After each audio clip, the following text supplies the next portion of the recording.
How to subdivide while reading music. So for today, I'm going to be looking at the Rubank Elementary Method, Lesson 9 on dotted quarter notes. And we're going to be talking about how to subdivide the eighth note in this lesson so that we can properly count through the exercise.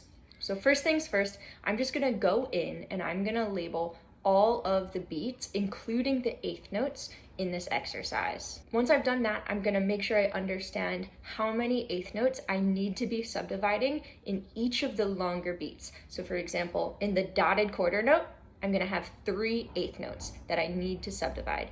In the quarter notes, I have 2. Now that I've figured out the number of eighth notes that I need to be thinking in my head, I'm going to physically play out the subdivision. So instead of playing this exercise as written, I'm going to be tonguing out the eighth note subdivisions. So that'll sound a little bit like this.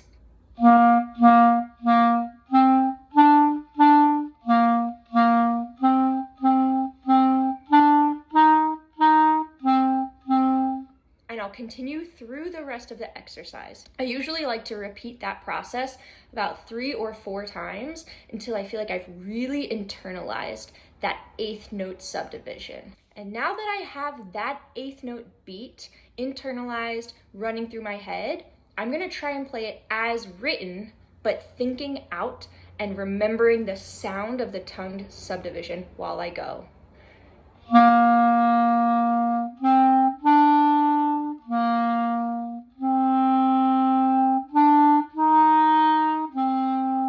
I guarantee that if you repeat this process each time that you practice, you will develop a really strong internal metronome.